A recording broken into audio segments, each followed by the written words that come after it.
try to be as brief as possible. Yeah. So first, we'll be learning about the concept of unidimensional measurement using, we call income standards, or you can call it achievement standards, however we call it. But it's a single dimensional tool, how we look at sizes of a distribution. I will talk about it more, and inequality. And then in afternoon session, we'll go to the poverty measurement in single dimension. Sounds good? Okay, so let's start. For your reference, this is the book we'll be following. So this is the World Bank published book that I wrote with my co-author.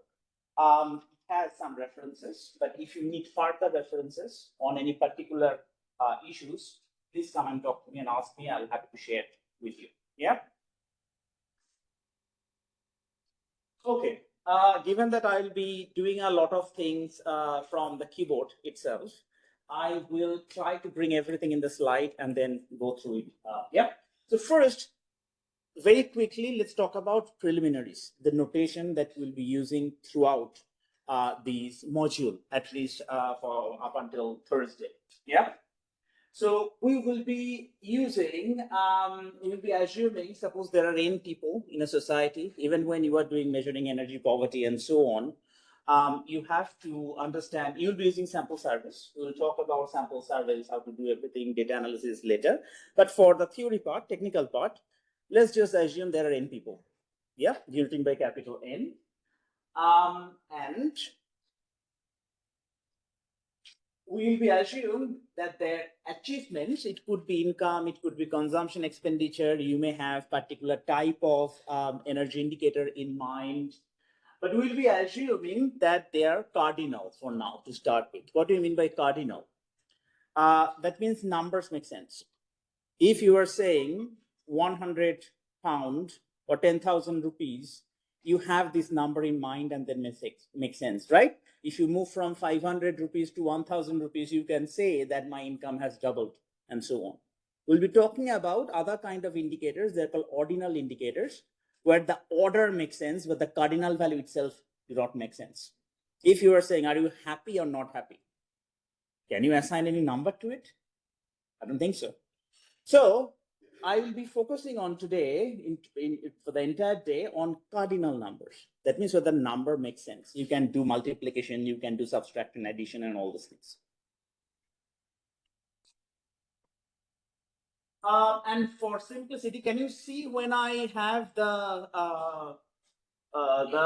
writing at the bottom of the slides? Yeah, maybe why don't you reorganize from this side to that side? Yeah, I should have asked that before we start. Is it okay with you to see? Oh, you can see from here as well. Oh, okay, you have other ones. Okay. That's fine. Yeah. Just let me know if you have any trouble, seeing anything. Yeah. So for simplicity, I'll just assume that, all these values, they are kind of ordered in that sense. X1 is the lowest value and Xn is the highest value. Lowest income, highest income, and so on. And we can summarize all these values using a vector. Okay. Now, a vector is fine. When you have phone numbers, you just write them as 1, 2, 3, 4, 3, 4, 5, 7. When you have 1 million numbers, how do you summarize? When we have 1 million income, information of income, we cannot use just this number. We used to have graphical tools, or we can use a distribution. Okay. So for graphical representation, we can use tools such as quantile functions, distribution functions like probability distribution functions, probability density functions. How many of you have heard about distribution functions, density functions?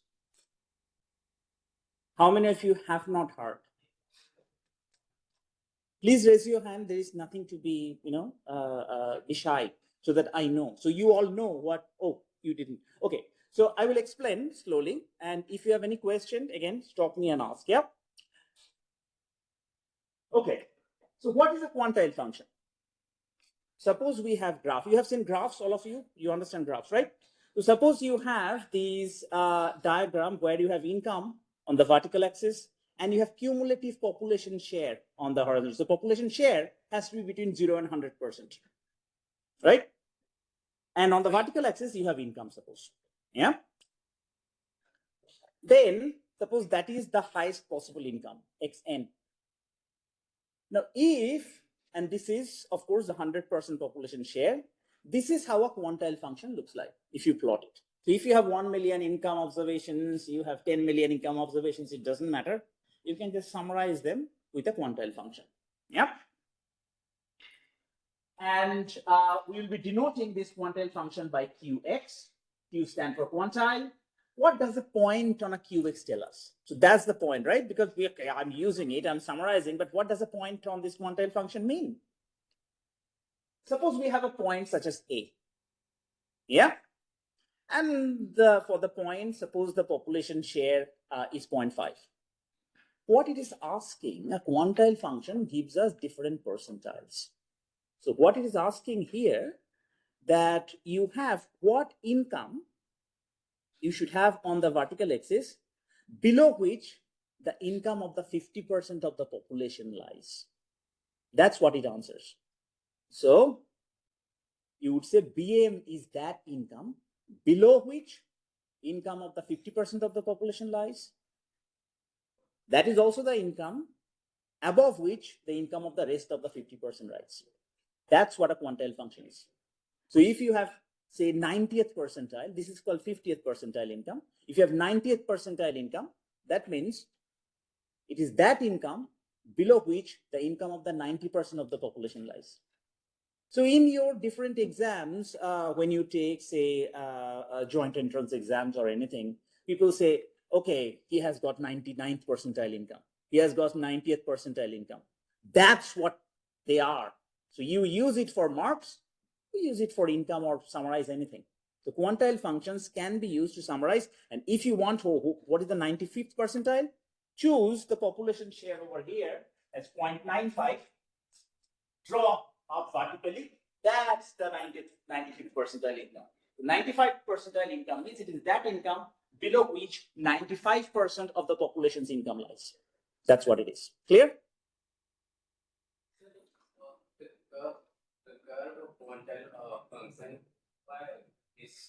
It can take different shape. It will be straight line. That means these incomes are increasing in the same proportion. That means bottom 50% has this particular level of share of income. 25%. So it has to be linear. But in real life, when you plot, they're not linear, because it is possible that bottom 50% of the population, they have only 10% income share, right? So if you have something linear, that means share of everybody's income to total income exactly the same, which is not the case. Yeah, you will have this linear function. Yeah. But starting from zero, the curve is like increasing. As I said, it is just one theoretical curve. It can be very much like all the way, and then you have only out there, or you have little bit only here, goes just like this. So it can have any shape, but it has to be increasing. This is the ideal curve, so we can study the quantiles of function. This is just one of the many ways of looking at it. But the curve in your actual application, it may take different shape, but it has to be increasing. It can be concave, convex, however it doesn't matter, but it has to be increasing. It is. This is an empirical observation. Theory also, theoretically, it cannot be downward sloping. It is not possible. Then ranks will change. So you rank everybody from lowest to highest. Then you have the population share, and then you draw. This is it is typically going to look like increase.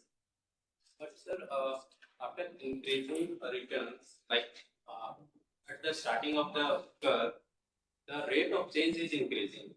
But at the point of 0.5, after that, the rate of increasing is. As I said, this is I just drew it. So I didn't draw it because it has to look like that. It can look different. It can be completely concave, or it can be completely convex. However it is. This is just one. I just drew it just to show you. So I did not draw it with the mind that exactly where the inflection is going to be. No, this is just a particular way of looking at it. As I said, it is very much, it looks completely concave. You don't have to take this shape. So it is not necessary. This is just one example. As long as it is increasing, it's fine. But this is how they typically look like. Have you ever seen a probability distribution function? I will show it to you. It is just an inverse of a probability distribution function. I will come to that. Let me show you. Yeah? Any other questions? Clarifying question? Okay. So, what is BM here? BM, the income, is called the median income. That means it is the income at the middle, below which the income of the 50% of the population lies, above which the income of the 50% of the population lies. Now, can we obtain the average mean of the distribution? It turns out mean of the distribution is just the entire area at the bottom of the quantile function. This is the average of the distribution. So if you ask, distribution of what is the average? It turns out the average is the entire area, the gray shaded region under the curve. Just for your information. Yep. Okay. Now, what is a cumulative distribution function? Many of you may have heard a CDF, right? Or a PDF. Many of us who have taken statistics, we have heard about this, right? What is a CDF? And how is it related to quantile function?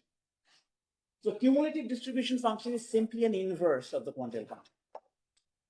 Yeah, I'll show you in terms of the diagram. So this is our quantile function. Yeah, we are just going to flip the axis. So we have our income. We plot it instead of vertical axis. We plot it in the horizontal axis. We take the horizontal axis of population share. We plot it as vertical axis. And then the maximum, of course, comes there, xn. And then this maximum value of 1 comes there. And there you go. You plot the curve. That's your cumulative distribution function. Now, does it always look like exactly like this? Not necessarily. It can take different shapes. It can be completely convex like this, but it has to be increasing. A probability distribution function cannot have a segment which is going down. This is what it is. Now, empirically, they look different from situation to situation. They don't have to take this exact same shape. Yeah, we will see when we are doing, whenever we are doing state exercise, we'll try to plot some of this curve and you'll see how it looks like. Sounds good? Okay. So quantile function is just the inverse of the CDF. Now, we'll be using these two tools interchangeably. For example, for inequality and say size analysis, size of the distribution, we'll be using quantile function. You will see it's much easier to understand. When we do poverty analysis, we'll be using the cumulative distribution function because it has direct meaning and direct link to poverty analysis. Okay. So now, just a little bit of more information about cumulative distribution function. So what it says that given a particular level of achievement or given a particular level of income, the CDF for a distribution X is going to be denoted by Fx. So the cumulative function was Qx, distribution function is Fx. So if P is say 1,000 pounds, you could use 10,000 rupees, however you do, a particular value. So if P is say 1,000 pounds, then the cumulative distribution function for that particular value is the proportion of people in the society whose income are below this 1,000 pounds. That's what it is. This is what cumulative distribution is. So you set a 1,000. So suppose what is the? Who can tell me the poverty line in India at this moment? What is the poverty line in India at this moment? 1,500 and 1. Is it in terms of consumption expenditure or in terms of calories? You're saying. Calories MPC only for consumption expenditure is the measurement of unity. Agreed, but what is the income or consumption expenditure below which somebody is identified as poor? 26 for rural area, 32 to 33 for urban area. 33 per day, suppose. Okay, 33 per day per person. So if instead of this, if B is 33 rupees per day, then that will give us, the CDF will give us the proportion of people whose income is below 33 rupees per day. That will be our headcount ratio. Yeah, we'll come to that. So that's the direct link with the distribution function. It will be more clear after lunch, in the post-lunch session. Yeah, we'll come to that. Okay. So have you heard about $1 a day, $2 a day? Yeah. So FX $1 a day is directly going to give you the proportion of people whose income is below $1 a day.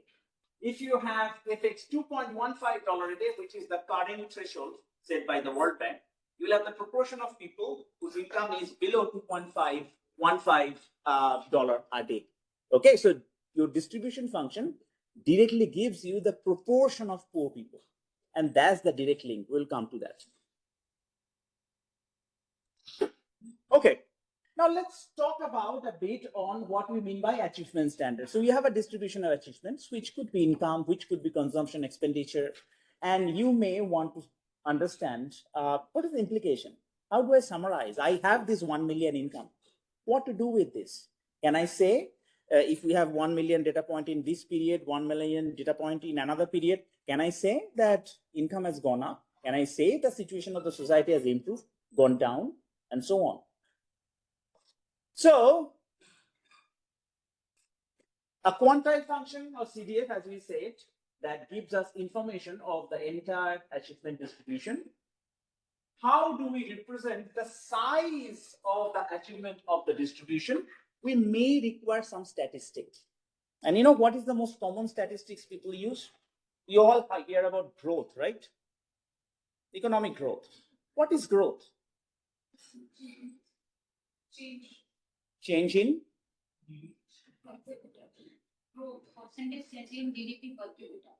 GDP per capita is very important. Now, when you say GDP per capita, is an average. So when we talk about growth in general, we talk about the growth of the average.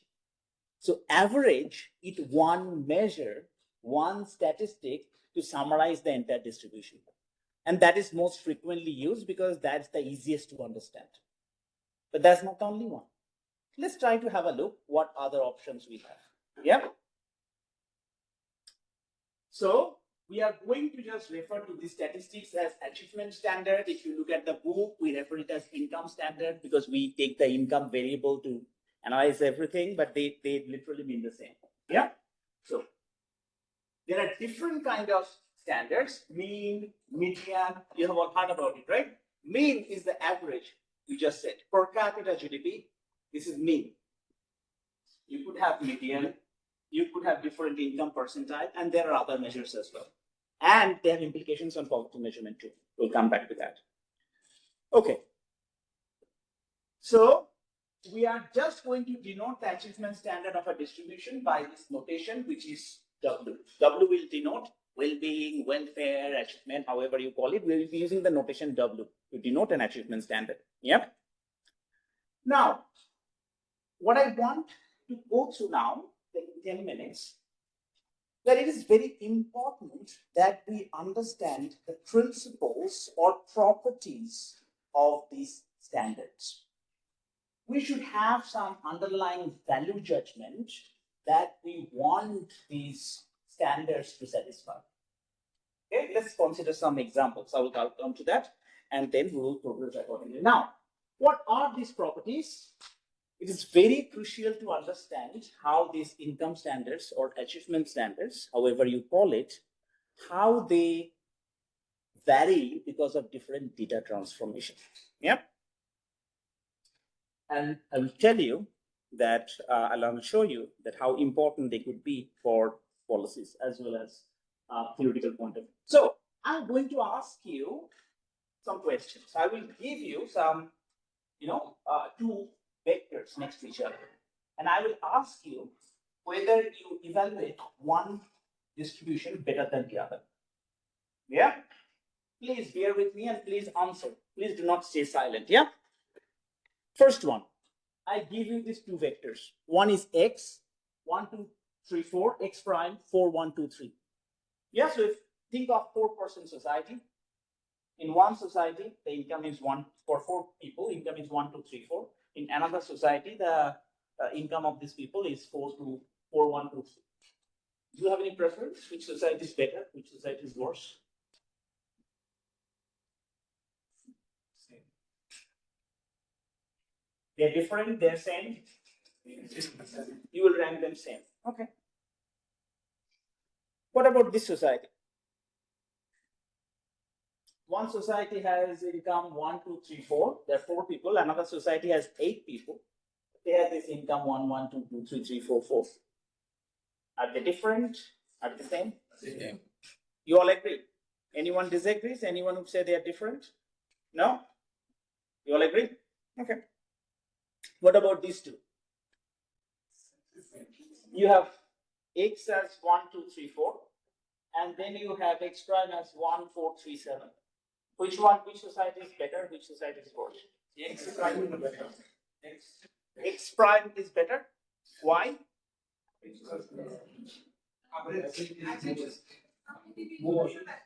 One by one. Start with that. Some individuals explain have income which is at least equal to or better than X. Okay. The average income of Why are you taking average? Average is a measure. How do you know you have to take average? So it depends on what you are trying to understand from this. If we are trying to understand the average of the society as No. What do you mean? Why do we always think about average? That is the main point. Yeah, that is what I'm No, saying. you cannot. I think first one is better because in the second case there are more variance. It looks like the variance is higher in the second case. Now you are going to variance. So look, you all are looking at different things. It's just like that elephant. You're closing your eyes and you are touching different parts and you are saying, oh, it's a column. Oh, it's a stick. It's a round shaped thing. You see? Do not go to any statistics first. That's the philosophical justification. Do not go to median. Because depending on what you want, you will choose the indicator or statistic. So the first answer was looking at, you have the distribution, you ordered them. So the first one is order 1, 2, 3, 4. Let's order the second one, 1, 3, 4, 7. Now if you compare person by person, you will see in the second vector, you have at least as high as income, right? Income is higher. So whether you use average, whether you use median or anything, you should say second society is performing, X prime is performing better than X. Not just average. Average is one indicator, and we will talk about it, whether to use even average. Average has a lot of problems. It masks a lot of problems. Isn't it the case that the first society is more equal than the other? I am not talking about equal, I'm just talking about size now. I'm not talking about disparity. I'm just talking about size. In terms of size, the second society is bigger than the first society. We have not come to the theory. We are just looking about examples, right? What about this one? One is 1, 2, 3, 4. The other one is 1, 1, 3, 5. Which society is better? Now, when I'm saying which society is better, please do not think that everybody has to think in the same way. Both are equal. So some are saying both are equal. Why? In two different ways, one better than the other, and in the other one, the fourth rank is better than the. And why are you saying these two societies are the same? They're equal. Think of situations where you and your friends, they have same income of 500 rupees. Think of a situation, you have 300, she has, or she has 400, she has 600. Are they the same? No, right? Okay. Who else would like to go? But I'm not saying you're wrong. It's your value judgment to say they're the same. Yeah. In total, the society is consuming or has the same income. Same also.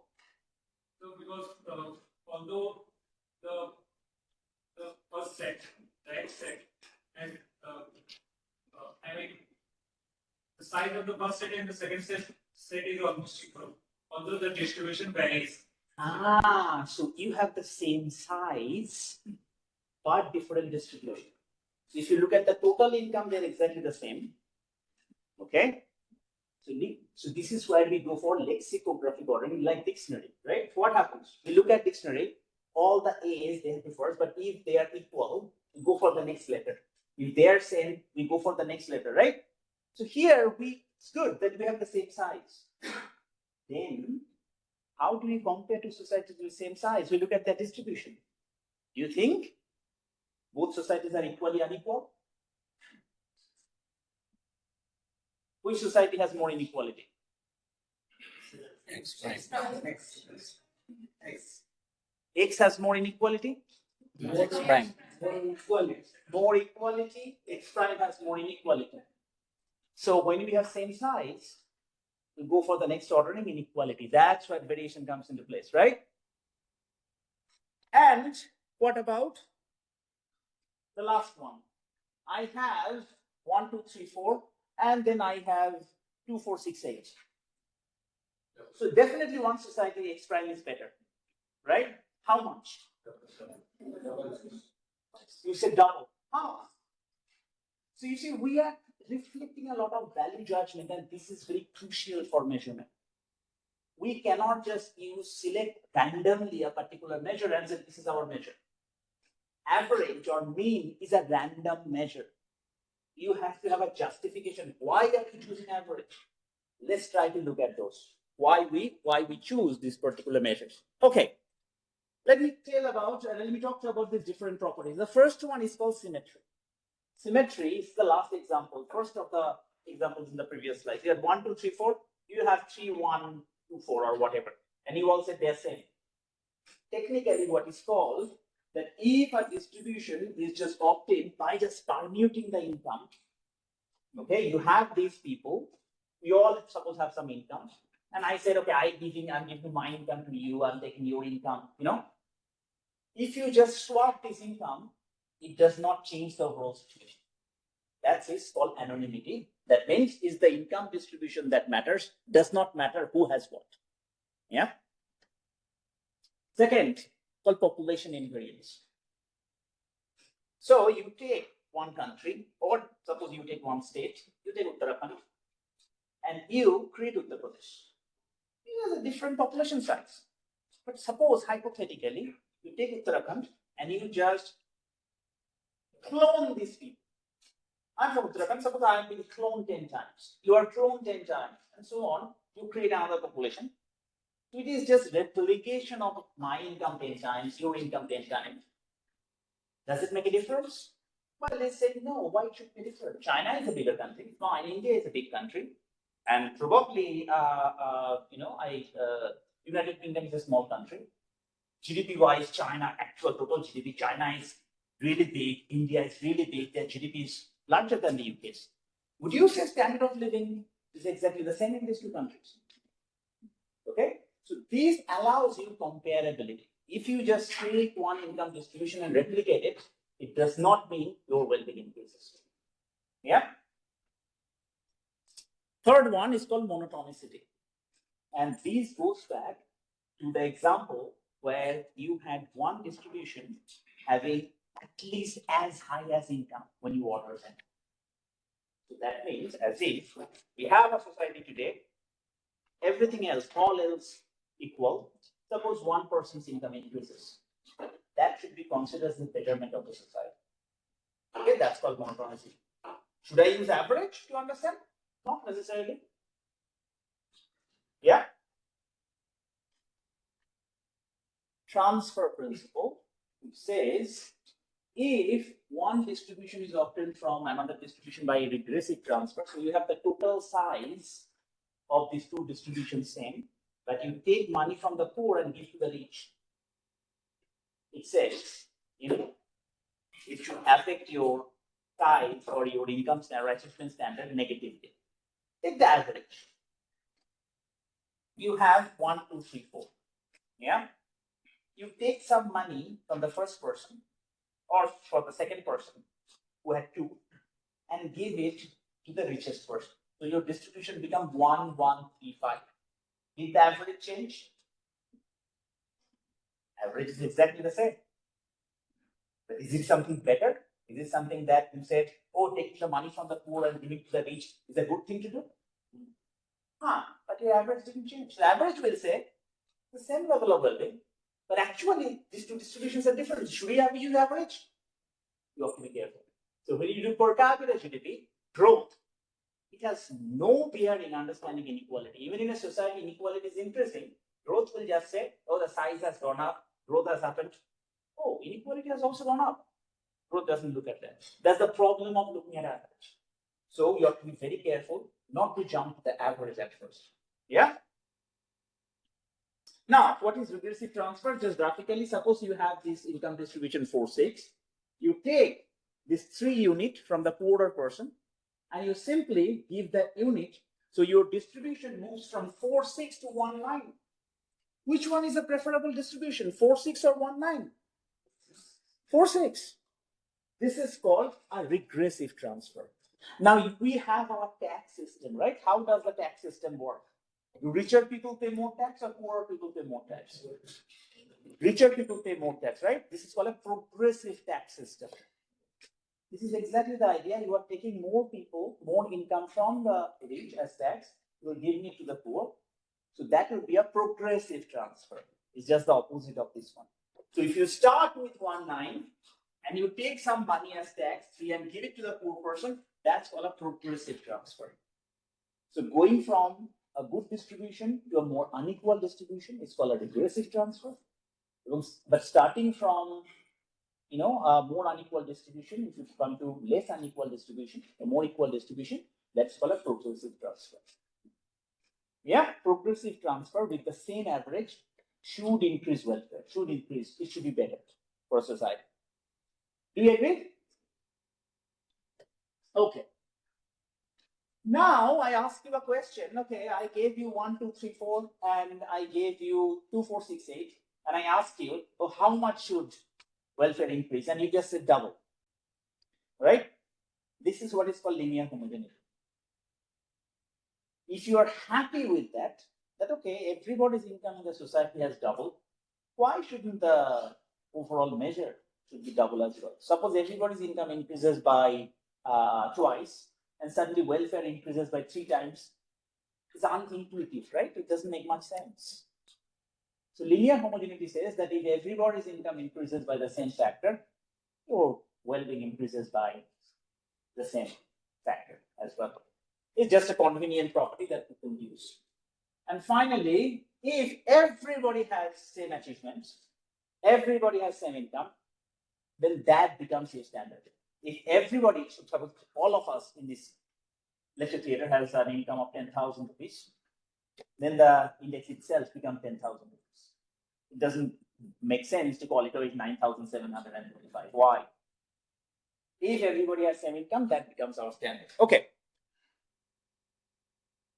Now, this property is quite important. This is called subgroup consistency. So suppose we divide India into North and South. Okay, suppose we have this particular way of classifying. We take 15 states, we club them as some way. We take the rest of the 15 states, 14, 15 states, club them in particular way. So we have mutually exclusive and collectively exhaustive two groups, right? Now, that's a question for you. Suppose you have no change in the income distribution in the North. Northern state, there is no change. In the South, the income standard improves. What should happen overall? No change in North, improvement in South. Overall, you would expect it to improve, right? There are measures that can lead to a decrease. You have to be very careful. So subgroup consistency requires if you divide them into subgroups by say gender, males and females. If the male's income did not change, female's income increased, the overall it should increase. That's a form of consistency, and that's called a subgroup consistency. Okay?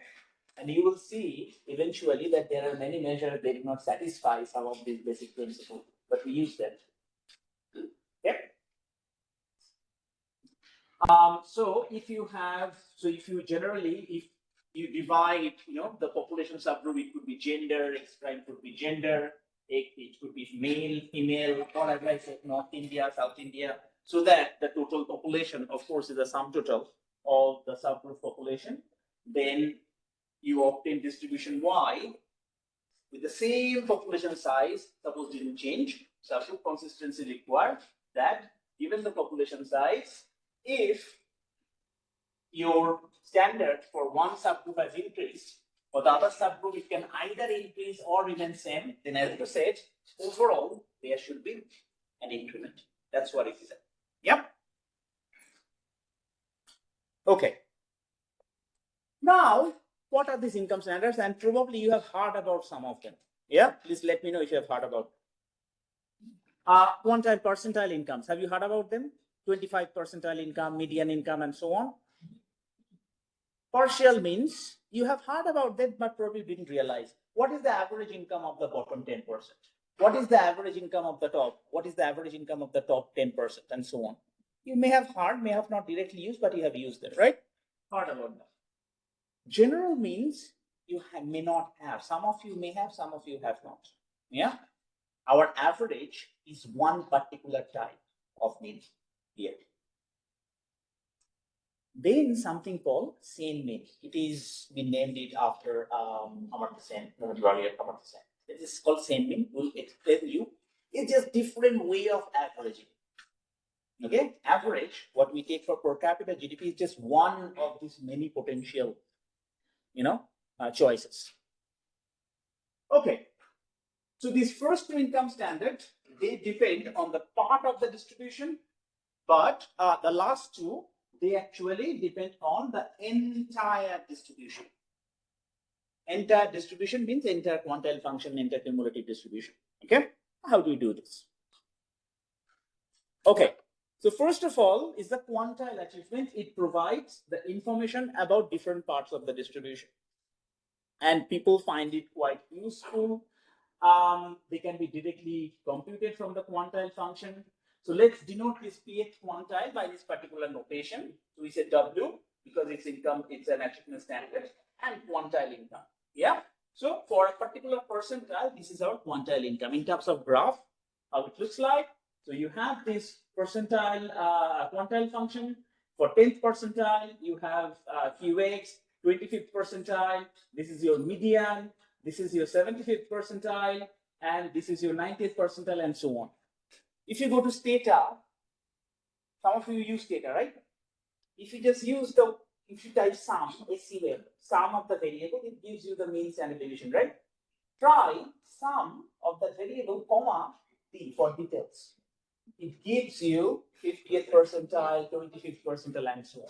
Hopefully, Pratap is going to show some of those, right? You can get those the percentages that you get from there. If you think clearly, they are just different part of the quantile function. That's it. Make sense? Can you link? Yeah. Oh, yeah. Can you just explain the second point for this achievement of given percentile and the previous slide? Yeah. Which one? The second one. We denote the quantile achievement for the peak percentile of distribution. Yeah. So quantile. So the income standard here, the quantile, the point on the quantile function themselves. So there you go. Q10. That is, this is your income standard, right? Your income standard is the quantile itself. That's what it is. You will see, I will talk a little bit, just probably half an hour. You talk about 9:10 ratio. What is 9:10 ratio? 9:10 ratio, you take this value divided by this value. That's your 9:10 ratio. But everything you actually can see from this graph. Conceptually. We use those concepts, but where do they come from? There you go. Once you have that entire thing, you can compute whatever you want. And we can conclude here that if one person or individual or society has a higher income percentile, their achievement is also high. Your achievement is the quantile itself. Okay. So suppose you are saying, okay, is US richer than India. You look at the median income in the US, you look at the median income in India, and then you compare, people in the middle person in US is 10 times richer than in India. It gives you the comparison, right? So instead of taking the entire distribution or average, you just take the median. There you go. Your median would be an achievement standard itself. Yeah. Or it could be other parts. Yeah. Okay. So this is, people use quite a lot these percentiles. And as I told you, for your achievements in your marks and grades, what is the achievement? 90th percentile, 92nd percentile, 93rd, and so on. That's what it is. Yeah. Now, what are partial means? Partial means provide information about mean of different percentiles. That means you are saying average of the top 10, average of the bottom 10. Now, how do you get in terms of the picture? Yeah. So we define something called lower partial mean. This is the mean or the average achievement below a specific cutoff in the percentile. Say mean income or average income of the bottom 10%. An upper partial mean is the mean of the achievement above a specific percentile cutoff. Yeah. In terms of graph, what do you get? You have this quantile function. Suppose you have the bottom percentile, which is P prime, so bottom 10%, and there P double prime, suppose you have 90th%. So it is the top, it will give you top 10%, right? So suppose you have these percentiles. This is the percentile corresponding to P prime. This is the percentile corresponding to P double prime. And there you go, you have these two areas. These areas give you, so instead of looking at the entire area, you are looking at the areas of these two. So these are all the incomes over there of the bottom P prime. So if it is 10, then you have bottom 10% of the population. Okay? And this is all the income of the bottom, top 10% of the population, suppose. Yeah? Then it turns out the average here is graphically is the area divided by this, because you are looking at the average of everybody over here. Similarly, if you compute here, this gives you the average of all incomes, which is the area divided by 100 minus P prime. So that is the top 10. If it is 90th percentile, you have 100 minus 90, 10. That gives you the average. So these are partial means. So instead of just looking at the percentiles, you are looking at, okay, what is the income, average income of everybody in the bottom 10 or top 10? And what people do, people also take ratios. And people just say, you have heard about Kuznets ratio, Palmer ratio. Have you heard about those? They use this technique. So for Palmer ratio, I think the ratio was 40%, 10%. So they divide the distributions into 40%, poorest 40%, middle 50%, and the richest 10%. And then they look at the share of the top 10% average, and then the bottom 40%. That's the inequality measure. That's how they get it from the distribution. Yeah. So all these measures you will hear about, people come up with these different indicators of inequality. It is just a game that they play around this quantile function. Yeah. Okay. So now let's talk about general mean. This one I would expect you to pay some attention, because this is, it may not look new to everybody, all of you. Some of you may have heard this concept, but let me go through. Yeah. Okay. So it is a class, an entire class of normative standards, and this is how they are expressed. Looks clumsy. Any of you, have you ever seen this particular functional form? Does it look familiar? Yes, no? Okay. So it's the value of this alpha, the parameter ranges between minus infinity and plus infinity. What if alpha equal to 1? What is it for alpha equal to 1? Any of you? It's the average. It's the arithmetic mean. Yeah. What about alpha equal to 0? 0. So for this one, use this functional formulation for alpha equal to 0. What is this? Have any of you seen it? It's geometric mean. What about alpha equal to -1? Harmonic mean. So you see it's different kind of mean, but they have used in inequality measurement or income standard measurement. Okay. It turns out if you have an alpha value, okay, so this one, if this is lower, then the value of the income standard becomes lower. Okay, so I give you a distribution. You compute the arithmetic mean and the geometric mean. Which one will be higher, arithmetic mean or geometric mean? Arithmetic mean. Between harmonic mean and geometric mean, which one is higher? So you see, you are reducing the value of alpha.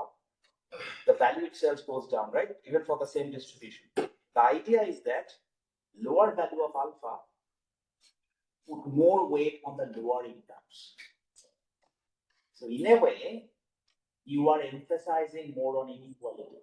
So if you are inequality averse, if you do not want inequality, you would probably rather use geometric mean or harmonic mean, not the average.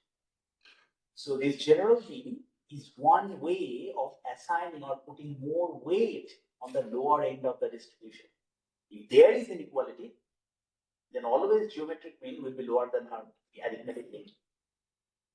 But if you have a distribution where everybody has same income, your arithmetic mean, geometric mean, harmonic mean, they all will be the same. But if it is an unequal distribution, you will always have geometric mean lower than arithmetic mean, harmonic mean lower than, and so on. Yeah, let's try to have a look at it graphically. Now, if all elements are equal, then well, all general mean they are just equal. Yeah. So for alpha equal to 1, as you said, arithmetic mean. Alpha equal to 0, geometric mean. So you have already heard about it. Actually, you knew about it. It's not new to you. Yeah. Alpha equal to 2, Euclidean mean. Now, when alpha equal to infinity, you put all the weight on the maximum income. So that's your maximum value. And when alpha equal to minus infinity, you only care about the minimum value. So that takes you something called a Rawlsian world. Rawls was a philosopher who said, you know what, you should care, you should be maximum inequality averse. What does it mean? That you should only care about the income, improvement income of the poorest person of the society. Okay? You are the most inequality averse in that case. That you are saying, you know what, I don't care what happens to other people. If the person who is the poorest, if that person's situation did not improve, I do not consider it an improvement. Definitely, Rawls will not go for the average because average completely ignores inequality. Does it make sense? Yeah. Okay. So lower alpha puts more weight on lower achievement. So you have all used arithmetic mean, geometric mean, harmonic mean, Euclidean mean. You have used them for different purposes, but that's how they can be used to capture inequality in a distribution. Sounds fun? Okay. Okay. So suppose we have a distribution where all elements are not equal. So suppose there is inequality in the distribution. So you plot these values, you know, against this parameter alpha. Alpha equal to 1, that's your average, arithmetic mean, WA. Then this is your geometric mean. Look, the value should go down. Yeah? -1, harmonic mean. Alpha 2, Euclidean mean. Can you tell me where you use this Euclidean mean? Have you used this x squared somewhere?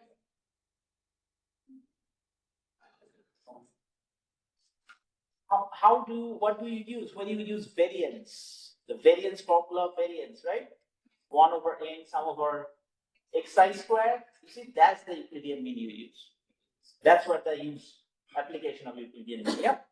But here, if somebody uses Euclidean mean, then that person is inequality lover. That person would say, more inequality is good for me. Okay? If you are not an inequality lover, you will choose something less than 1. Okay. And then that is the maximum value. So this is, if you join, this is how a general mean curve look like. But this tool can be used for inequality analysis and as well as, you know, putting more weight on the lower end of the distribution for size. Sounds good? Any question here? Okay. The last one is same mean. It is also an average, but a different way of averaging. And spoiler alert, this is linked to, have you heard about Gini coefficient? Any of you? This one is linked to Gini coefficient. Okay, and I will show you how it is used. Okay, what is same mean? So this is, so if you look at our average mean, it is the expected value, right? It's the expectation of X literally. This is the average. What same mean does, it is the expected value or a single, that's achievement, not achievement, whatever. It's late night mistake typo. It is randomly drawn from a population. So what you do, you are picking a pair of incomes. You are drawing two incomes at the same time and you are returning the minimum. Drawing two incomes at the same time, keeping the minimum. This is how it should be seen. So how it looks like, mean, I'll put the mean formula below as well. This is what average is, right? You have 1 over n, the population, and then you sum all the income. That's your average. Same mean is you have 1 over n squared. Why? You are taking every pair of income. So if you have 5 people, you are doing 5 times 525 because you are taking the pair every time, yeah?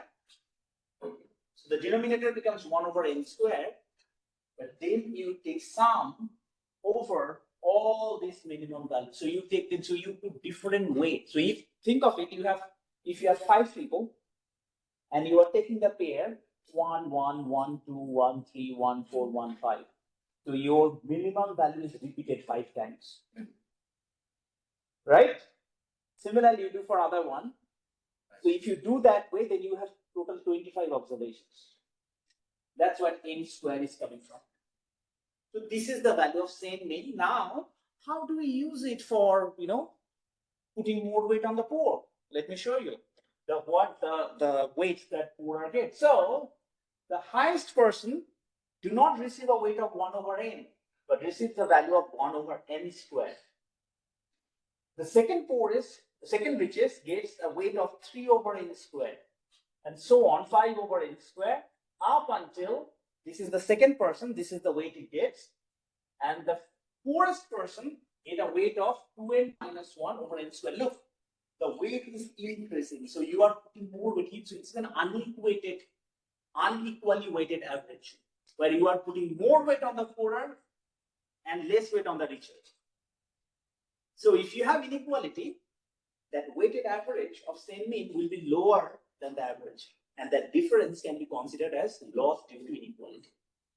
Yeah, we'll come to that in a while. Okay, so the same mean actually can be expressed as an unequally weighted average, where you put the highest weight on the poor and the lowest weight on the richest.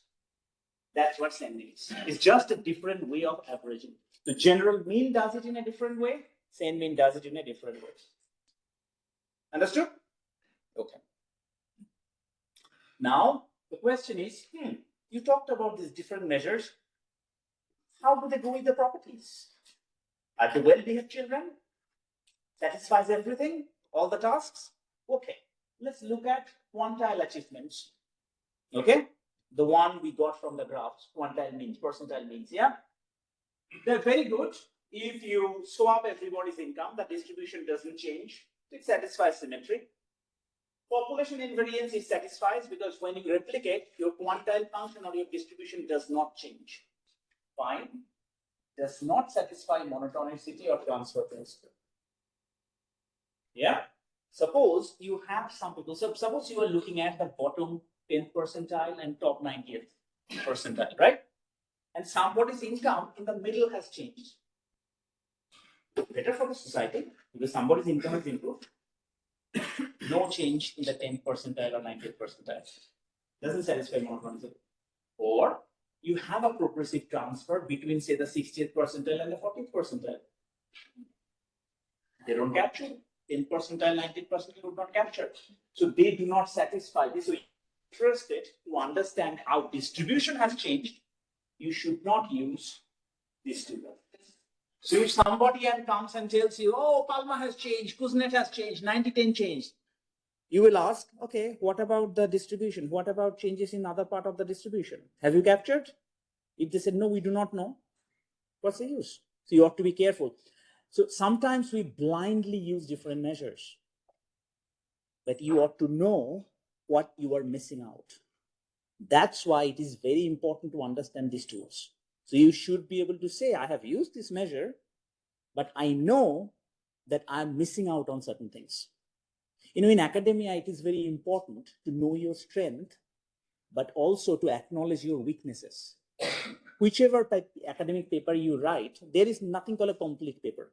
Even the paper written by a Nobel laureate can be attacked and challenged. Okay? When we do academic paper, it is not a Bible. Okay? It has to be challenged. Every academic paper. So whatever tool you use, they have their limitations. There is nothing called a perfect measure. Knowing their strengths, they're good. You are saying, oh, this is the strength. But you need to understand their weaknesses too. That makes you a good academician.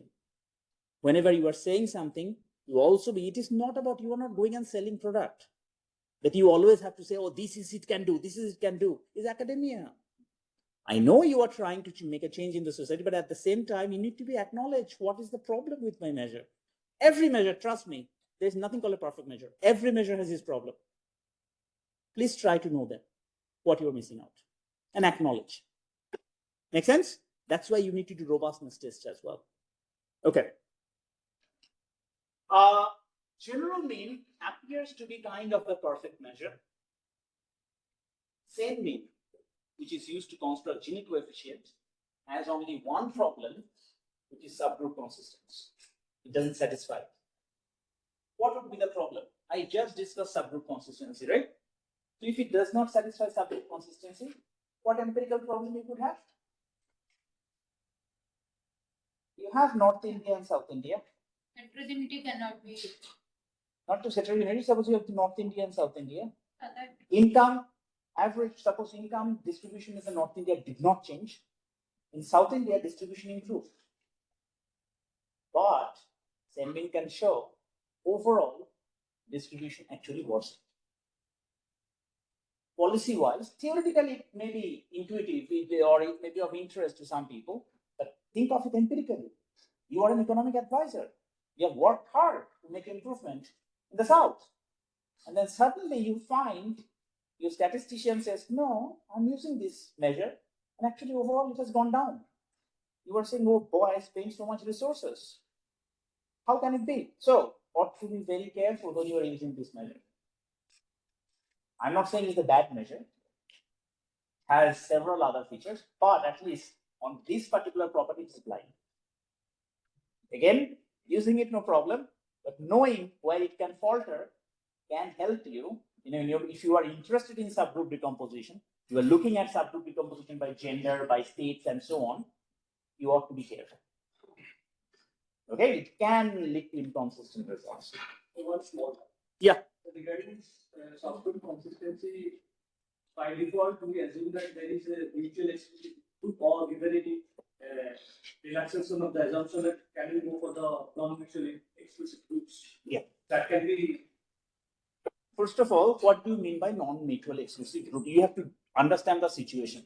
Give me an example of a situation where you have non-mutually exclusive group so that I can tell you, I can give you the answer. I never thought about when you talk about North India, South India. There, though, it is mutually exclusive.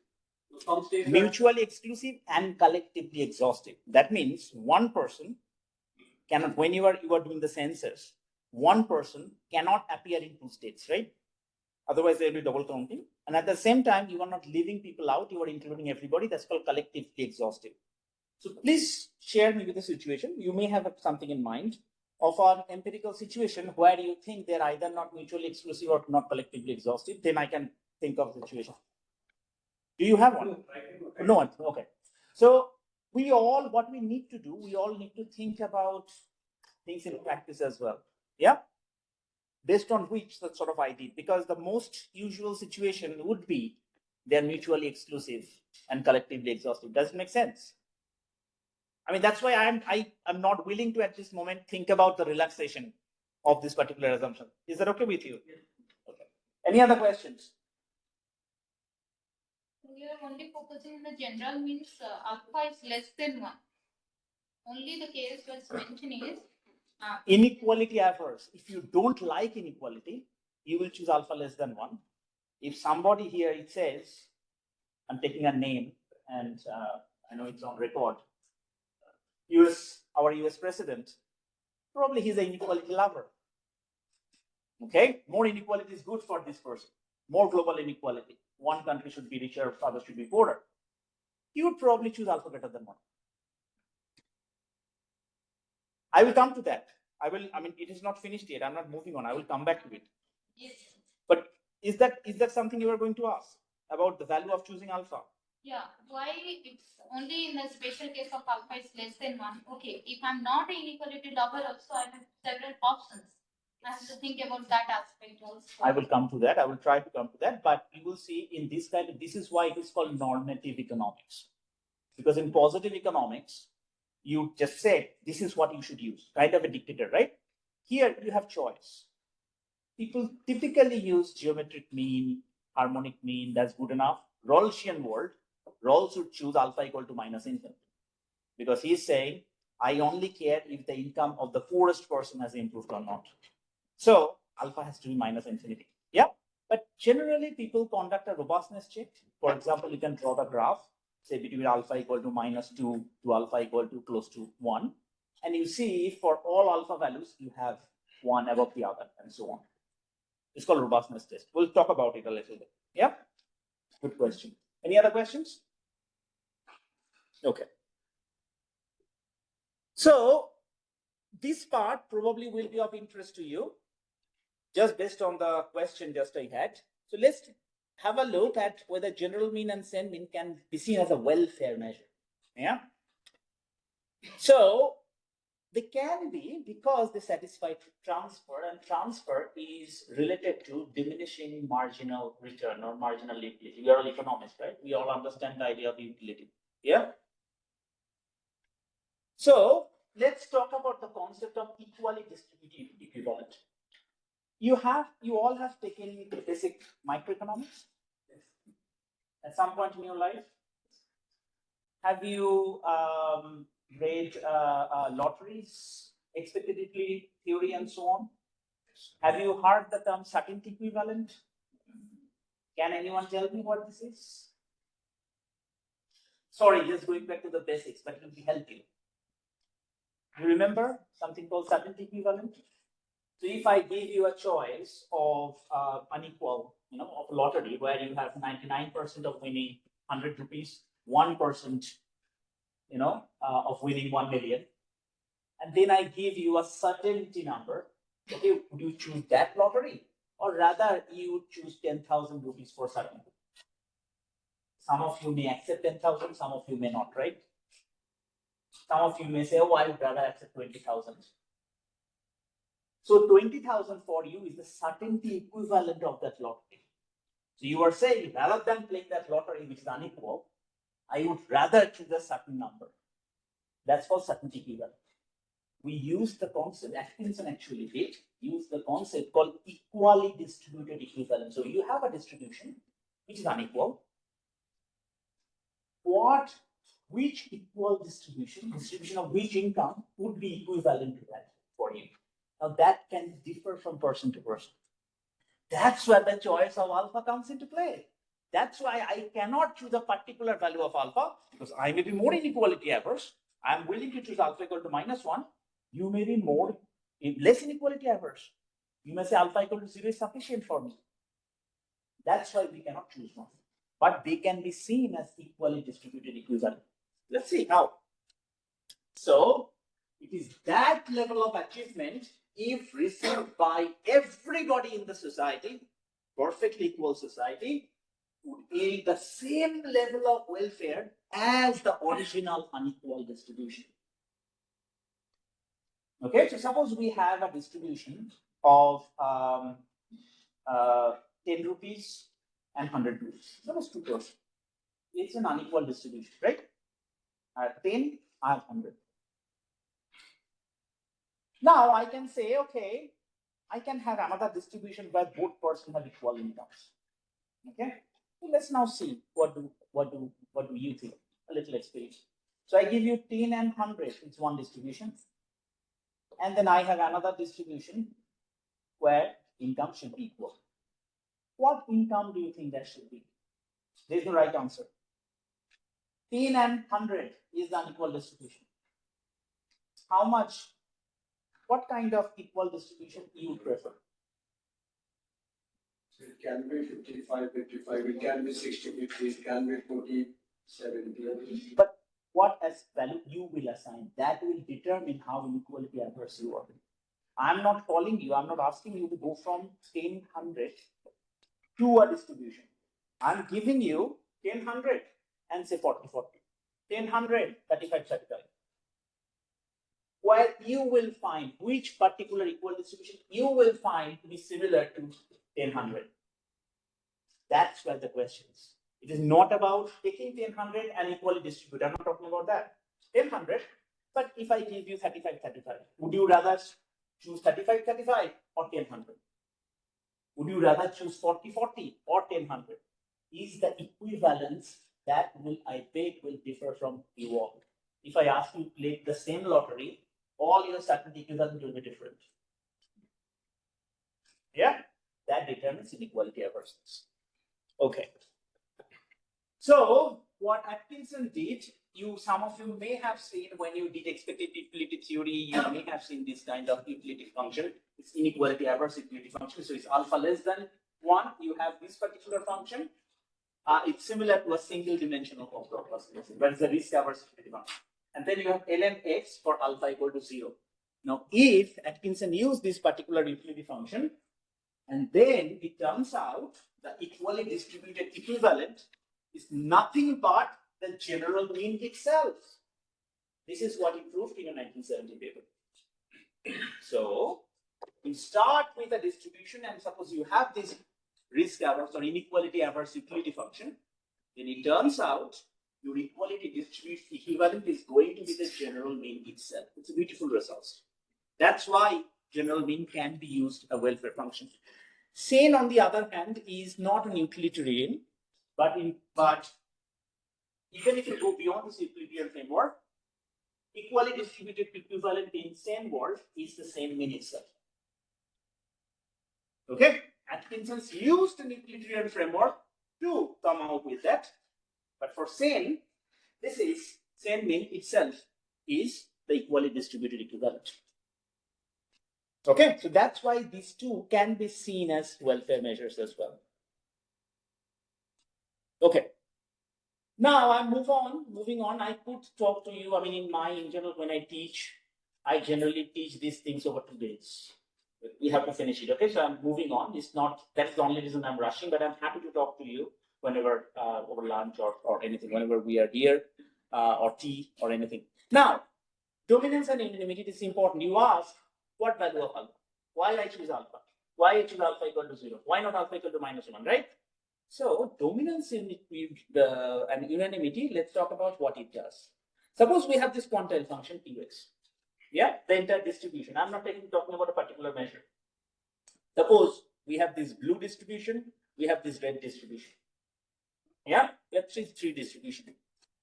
Question: under what condition can we say that all income standards, doesn't matter, quantile income doesn't matter, partial income, same mean, general mean, it doesn't matter which alpha you choose.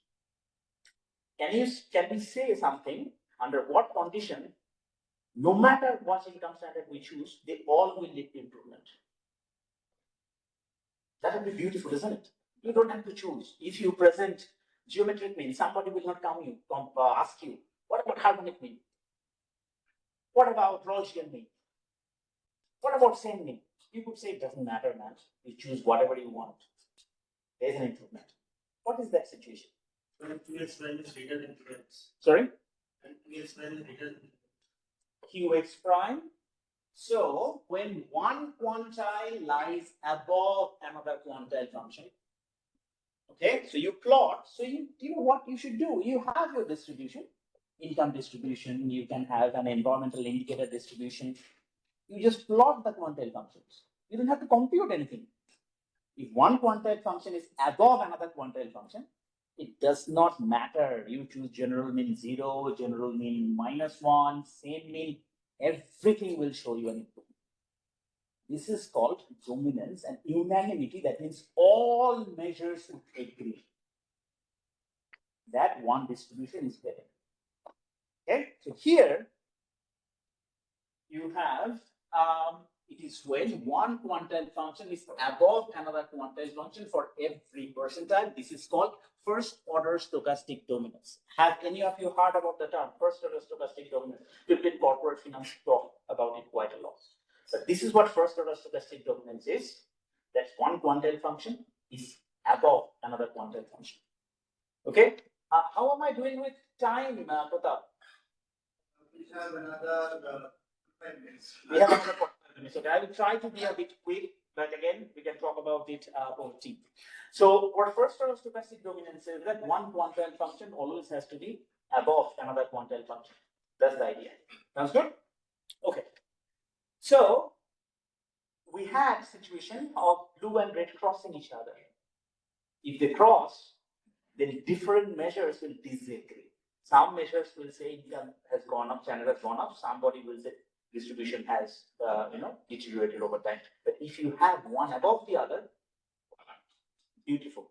Everybody will agree. Okay.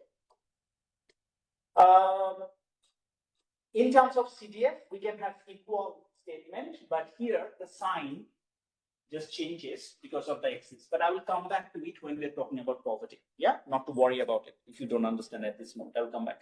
Here's an example. This is a paper from Branko Milanovic, who is at the World Bank. So what he did, he presented, these are called concave ventiles. Ventiles means you present them in 20 equal groups. They're called ventiles. Yeah, so you have ventiles here. And then you have the income percentiles. Here's the percentile of world income distribution. And here you go. This is India distribution, but they're old data. It's a paper published 10 years ago.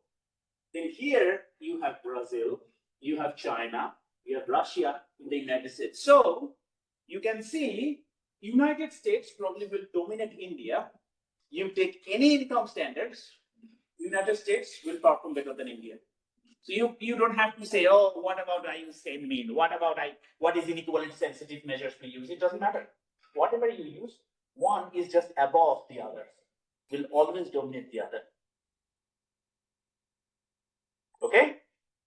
If you use China and Brazil though, and you use a value of alpha very much lower, say alpha equal to -2, -3, China will be doing better than Brazil. Because here they intersect.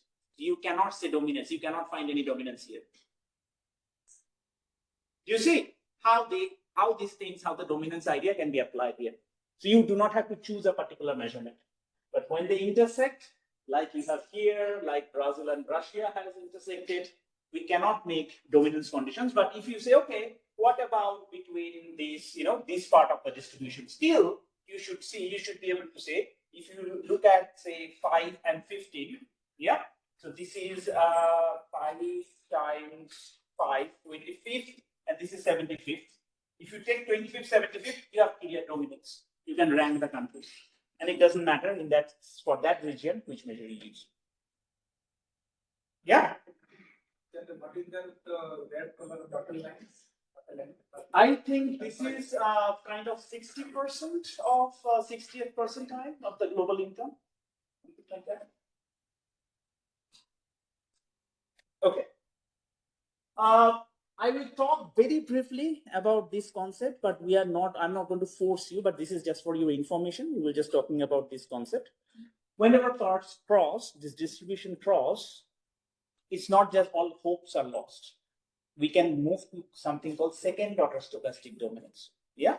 And I'll be using this concept because from this particular concept, I will show you what Lorentz curve is. You have heard about Lorentz curve, right? Okay. They're linked. Okay.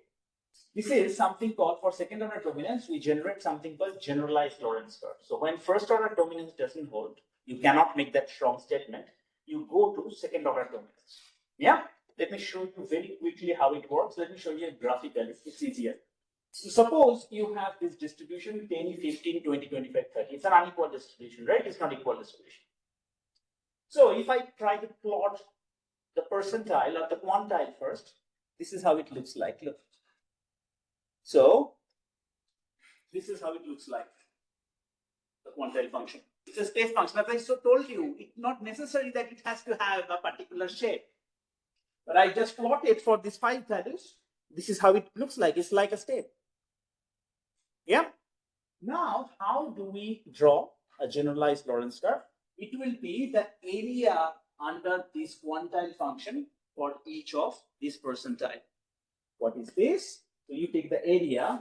So 10 times 0.2, which is 2 here. Second one, you add a plus b. So that means you have 0.2 plus 3, which gives you 5, and so on. So if you keep on doing that, if you keep on adding this area, this is what you get called a GL curve. Now, just you ask why quantile function is not linear. Here, you can have the linear part. You have this linear part. This is called line of equality.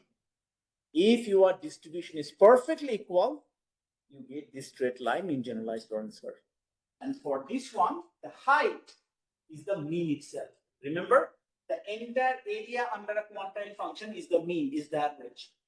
So the height of the generalized Lorentz curve is the average itself. But that gives you some idea about how much inequality you have in this distribution. Because if the distribution is perfectly equal, we'll end up getting this straight line. Yeah, I'll be using this concept. I will coming back to it. So for second order dominance, then distribution is second order dominance distribution Y if the GL curve lies above another GL curve. So you plot these 2 GL curves, one is above the other. So if distributions cross, you can look at the generalized Lorentz dominance. You have a question?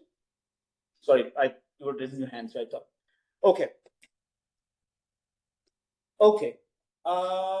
In general, the policy relevance is that if you are interested in just ordinal ranking, if you just want to say India's distribution between 2010 and 2020, has there been an improvement?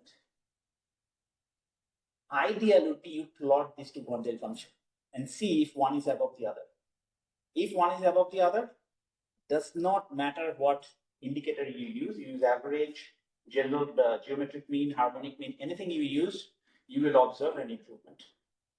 If they intersect, you can still plot a generalized Lorentz curve. We'll show some of the comments are there, I guess, I think I share with you. If you plot, if you see dominance, fine. You can still say one is better than the other. If a generalized Lorentz intersect, sorry, we just have to choose a particular measure to see improvement has taken place or not. Yeah? Okay, I will just keep it. I will just very quickly cover the idea of inequality. What we looked so far is the idea of distribution, the size of the distribution. Let's very quickly in half an hour or so. Yeah, so very quickly go through some of the idea, the concept of inequality, and how you can see these different inequality measures we see, they are actually very simple. Yeah, let me show you and how they're linked to the concept of achievement standards, what we have covered. So you can have a situation, you have a quantile function which is crossed. Which quantile function you think is more unequal? Which quantile function? They are both crossed through this 50%, that means they have same median. Which distribution you think is more unequal? Which one is more equal? Red one is more unequal? Yeah? So the idea is that you have, so red and blue have same median, but they are quite different from each other. Red has more spread than blue. You are talking about variation, right? That means more unequal. So if you think in terms of top 20 and bottom 20 ratio, so you have 20, and then you have these 80th percentile that gives you top 20. And if you just look at their percentiles, look at the difference between percentile, right? It's much, sorry. It's much wider for rate and much smaller for two. So that means that gives you an idea of inequality. This is one way of looking at it. Right? Now, measuring inequality. We will try to see two different ways, just for your understanding. Yeah? One way is through desirable properties, as we already have done. And the second is through its link to achievement standard. Let me just show you how. So, we are going to be denoting inequality measures as I, and we'll be using different suffixes to denote particular one. Exactly. Okay. So, desirable properties. Symmetry, you already know what symmetry is, right? If we just change permit everybody's income, inequality should not change. Why it should? Because it's the same income distribution. We have just changed different people's income. Population invariance, same thing. You just replicate, you just create a bigger society. But they're equally unequal. Why should inequality change? Because of that. Then transfer, it is the heart of inequality. Regressive transfer, inequality increases. Progressive transfer, inequality goes down. Simple as that, right? Normalization is a convenient property. If everybody has same income, there is no inequality, right? Why not we just assign a value of 0? This is a natural thing of emptiness. 0 means empty. No inequality is equal to 0. If you have an inequality, you are saying there is no inequality, but we get a value of minus 30. Doesn't make any sense. Okay. Now, I'll be talking about two properties now. They're controversial. And I would do an experiment, very small experiment, which side you are on. Yeah. So the idea of scale invariance says that if you increase everybody's income by the same factor, if you double everybody's income, inequality should not change. That is a good application. What? We have our income in rupees. We use an exchange rate to convert everybody's income in dollar. Should that change inequality? That is a veil that policymakers use to justify certain things. Let me show you how.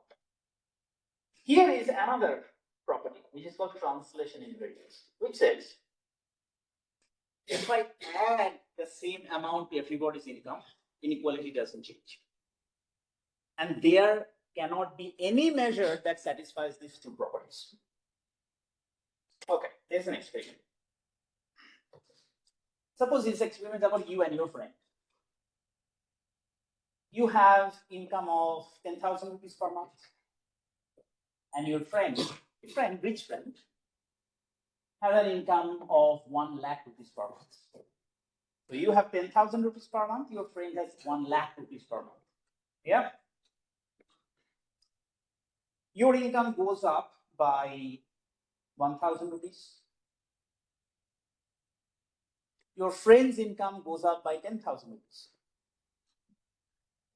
Are you happy about this improvement? I ask you, are you happy about this improvement or not? Forget about same or non-same. Who cares? First, are you happy about it? Your income has increased 10,000 and then 1,000 by how many percentage? 10%. Your friend's income has gone up 10,000 rupees out of 1 lakh. How many percent? What percentage? 10%. Are you, and I come and tell you, you know what? I'm an employer for both of you. I say, no. Why are you unhappy? I mean, both of your income has gone up by 10%. Do you think you have sufficient reason to be happy? No. Do you think the situation is equally unequal? Unequal. Who said same?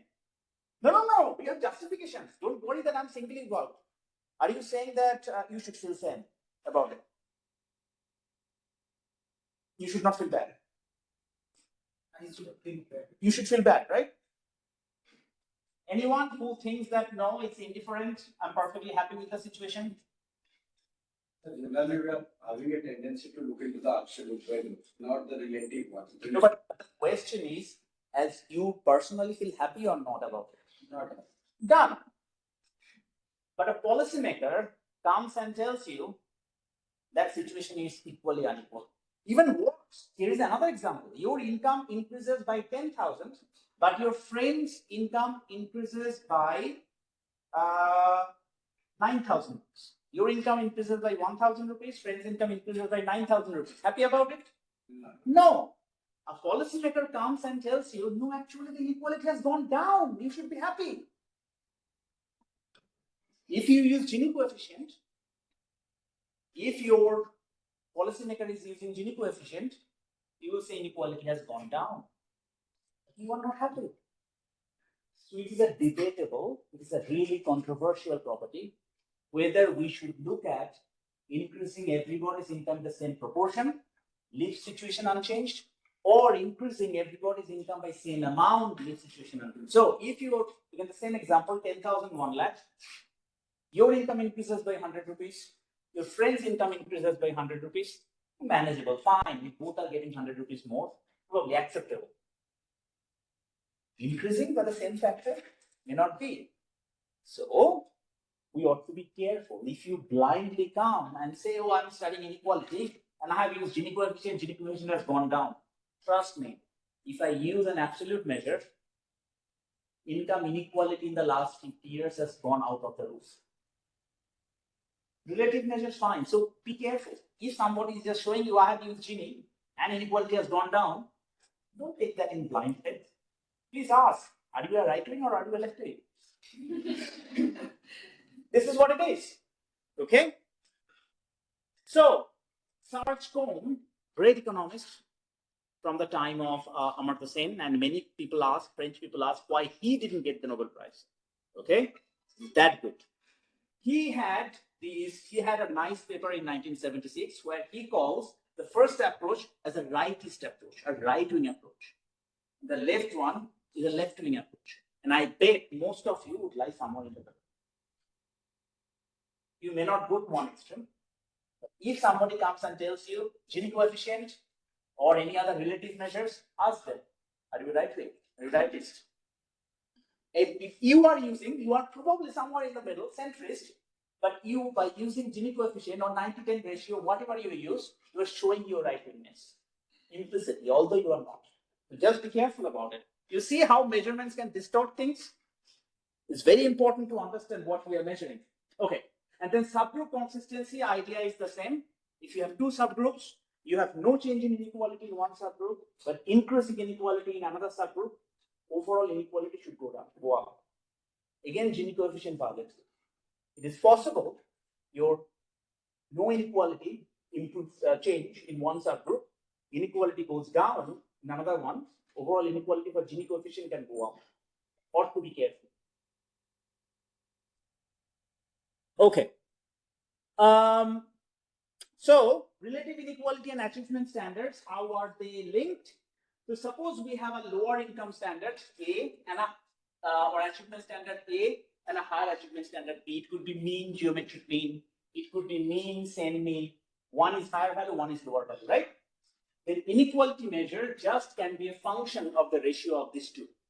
So either you can write it as B minus A over B or A minus B over A, however you do, but all of them take the same form. Yeah? Okay. Common relative inequality measures. Number one is percentile quantile ratios, and you will see OECD reports is, World Bank report is, country statistics, you will have 90-10 ratio, 80-20 ratio. Still, they're relative. That means they're right-wing. I'm just using this word, rightist approach. Yeah? Partial mean ratios, Kuznets ratio, Palma ratio, share of top 10% versus share of income share of bottom 10%, they all fall in that category. And then there are measures based on the entire distribution. There are Atkinson's class of measure based on general mean. There are Gini coefficient, and there is something called generalized entropy measure. I will show the functional form, but don't get scared. It generally, if you use different kind of work, you will get. So all the inequality measures are summarized here. Yeah. Very briefly, if you are looking quantile ratio, you just look at the ratio of upper quantile and lower quantile. So you're just saying how much income, how much is the 90th percentile, how many times higher the 90th percentile is to the poorer percentile, and so on. Similarly, for Atkinson's measures, alpha less than 1, what is the inequality measure? Oh, the average, the mean, minus, say, geometric mean, harmonic mean, however you choose, divide by the average. That's your Atkinson's measure. What is Gini coefficient? You saw, sometimes you see very complicated form of Gini coefficient. Not to worry. It's the average minus the same mean divided by the average. This is Gini coefficient. Okay. Similarly, generalized entropy, or only one measure I will just show you very briefly. It doesn't satisfy this twin standard representation, but otherwise they just can be represented as a function of the ratio of two achievement standards. Okay, that's what they are. Okay, this is how the generalized entropy looks like. It came from physics actually, and people use because they have some good properties. Again, I'm not going too far in details. Just I have it. If you need it, because I'll be sharing the PowerPoints with you. If you just need it, it is just there. Yeah. Properties. What do they satisfy? These inequality measures. These measures depend on the part of the distribution. Do they satisfy some of these basic properties? But if you go to transfer principle, subgroup decomposability, and all these things, they do not satisfy. Atkinson's measure is good, but inequality decomposition is not satisfied. The idea is that the total, if you are trying to understand, say in Indian states, you have the overall inequality, but then you want to understand, is this inequality because of the total inequality across the people within states, or is it because of inequality across states? You can break the inequality measure down to understand total within group inequality and between group inequality, within state inequality and between state inequality. If you're able to break that down, that means your measure satisfies additive decomposability. Atkinson measure does not do that. Yeah.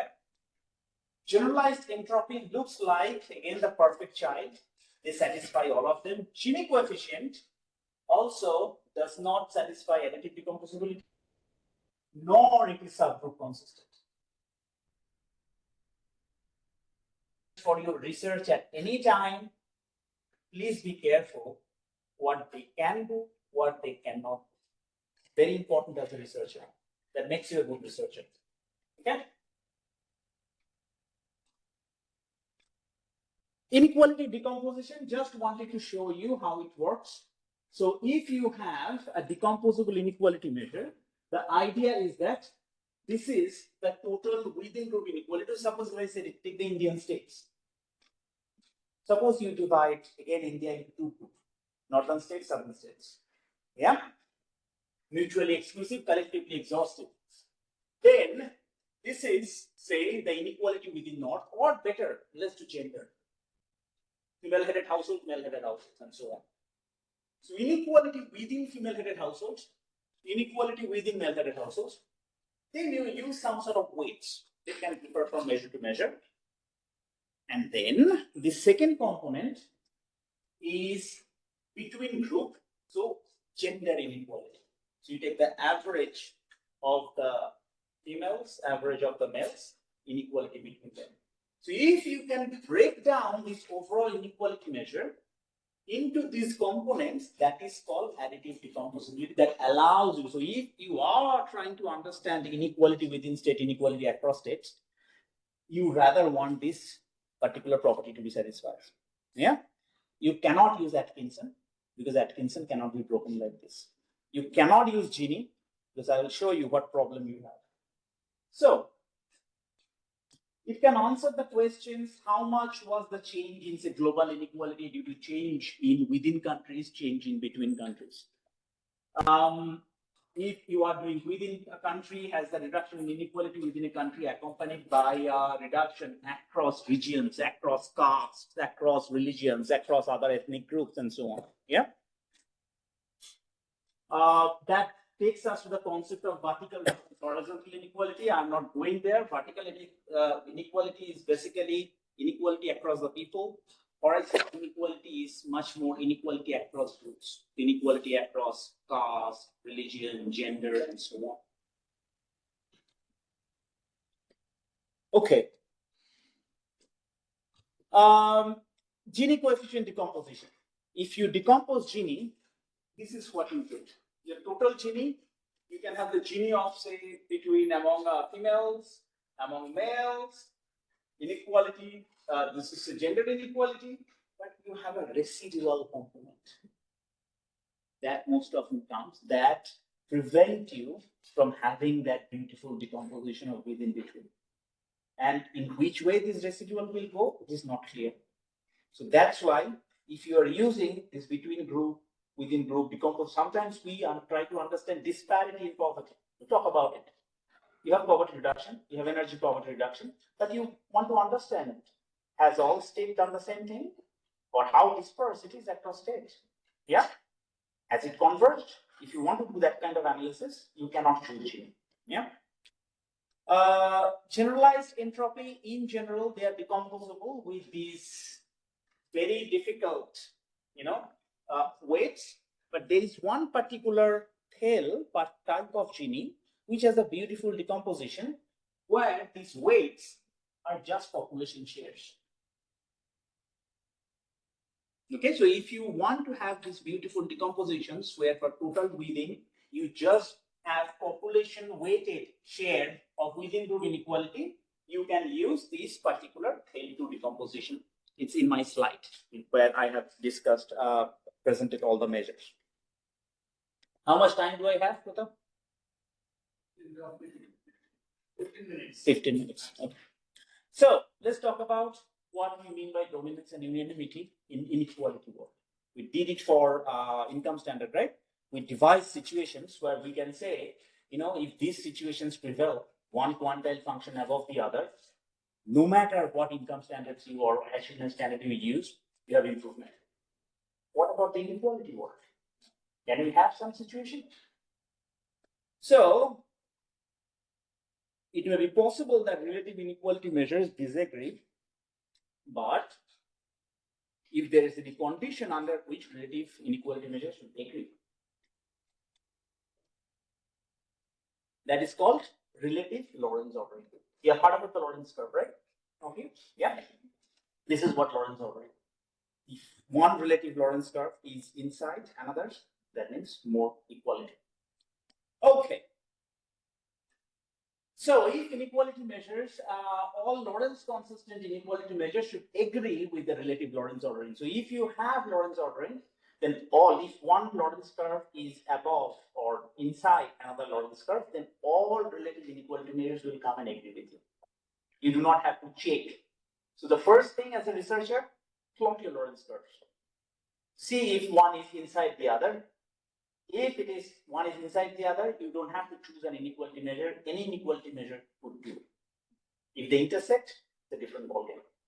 You have to use particular measures. Okay. So what are Lorentz consistent measures? A relative measure, inequality measure that satisfies symmetry, population invariance, transfer, but this controversial scale invariance. So many of you, have you used Lorentz curve? Any of you? In your research or any time? No? Yes, be very careful about right versus left wing gang. Okay? So it satisfies scale invariance. I will show you the absolute version of Lorentz curve as well, what you can do. So the examples would be Gini coefficient, Atkinson's measure, G measures, all the measures that I've presented. Okay. So from generalized Lorentz curve, this is what generalized Lorentz curve was. What you can do, for Lorentz curve, a point on the relative Lorentz curve of a distribution P is just the generalized Lorentz that we had drawn divided by the average. Yeah, let me show you in terms of the picture. And the interpretation of the Lorentz curve is that a point on the Lorentz curve is the share of the total income held by the bottom P% of the population. So if you look at the bottom 20% of the population, if they're holding only 2% of the income, that's highly unequal, right? This is what Lorentz curve gives you. So this was our generalized Lorentz curve. We already drawn it, right? Remember, we took the area under the quantile function and drew it. If we have that, now what we are doing, we are drawing the Lorentz curve from here. How we do that? Well, this one is 2 divided by 20. So only 10% of the average income here. You see? Similarly, for the bottom 40%, you have 5 divided by 20. So here, bottom 20% of the population has 10% of all income. Bottom 40% has only 25% of all income. Right? So if you keep on plotting them, that's your Lorentz curve. Line of perfect equality is this one. Why? If everybody has same income, that means bottom 20% has 20% of income. Bottom 40% has 40% of income. Bottom 60% has 60% of income. That's the ideal situation, a situation of perfect equality. So, how much Lorentz curve is formed tells you how much inequality is there. Okay? So, if you have another Lorentz curve which is inside, will it reflect more inequality or less inequality? Less inequality. Okay. Let's talk a bit about absolute Lorentz curve. So some of you have seen relative Lorentz curve. Yeah? What I had observed on. How many of you have seen absolute Lorentz curve? Any of you? Interesting. So this is new. Okay.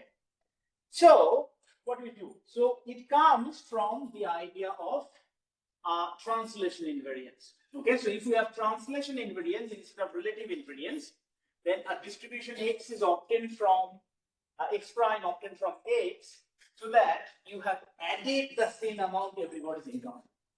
Now, the measures that you can use for absolute inequality is standard deviation. Standard deviation is the measure of absolute inequality. Absolute Gini. How do you measure it? You just multiply the Gini coefficient by the average. It gives you absolute Gini. Then you can use absolute mean deviation. You have heard about some of those. They are all absolute measures of inequality. Okay? Now, how do we do Lorentz dominance? When would all these measures agree? So, it is when absolute Lorentz curve lie completely above another absolute Lorentz curve. But how do we draw them? Okay, let me show you the steps. So first step is to construct a mean censored distribution. So you have the actual distribution. You subtract the mean value from each of these income. So you have a mean censored distribution. Yeah, which is x minus x bar. You draw the quantile function of this mean censored distribution, and you just simply take the area underneath for each percentile. That gives you absolute Lorentz curve. In terms of picture, how it works. So suppose you have the same distribution now, 10, 15, 20, 25, 30. What is the average?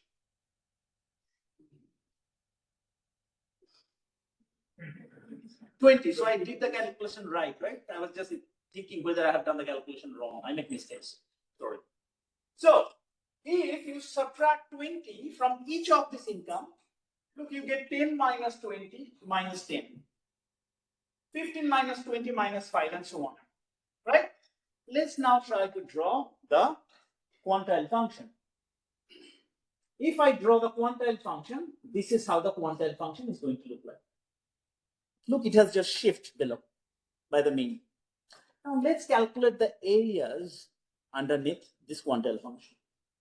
So you start with here. Okay, this is the A now over here. So once you do, this area is going to be this one, minus 2, because you have minus 10 times 0.2, that is minus 2. Then you have A plus B. So you add another minus 1, minus 5 times 0.2. You add another minus 1. This is what you get. For the third one, you do not add anything. It's 0. No area. Right? That's what you get. Then similarly, now you are adding positive numbers. It goes up like this. And then there you go. This is how an absolute Lorentz curve looks like. So if an absolute Lorentz curve is higher, it will reflect less inequality or more equality. This is perfect equality line. If you move up, that means it's more equal. Make sense? This is perfectly equal because you will have a distribution where you will have this area to be 0, 0, 0, 0, 0, and so on. Sounds good? So that kind of the conceptual discussions of income standards and inequality.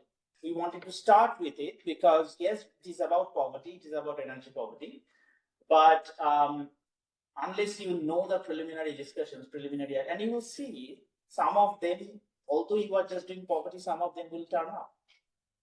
We cannot just simply do poverty without understanding. So that's why I wanted to spend 2 hours at the start with you, go through some of these preliminaries. Now we'll be building the rest of the module for the next few days based on what we studied. So the first lecture was about achievement standard and inequality.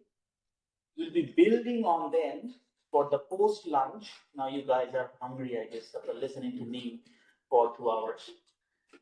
Have your lunch, you will come back, we'll talk about monetary poverty, single dimensional poverty. It's not just monetary poverty, we'll be talking about in terms of monetary poverty, but if you have an education indicator, if you want to study deprivation in education or deprivation in one indicator, you can use those tools. We will be learning about those, and then you will have an exercise in the evening.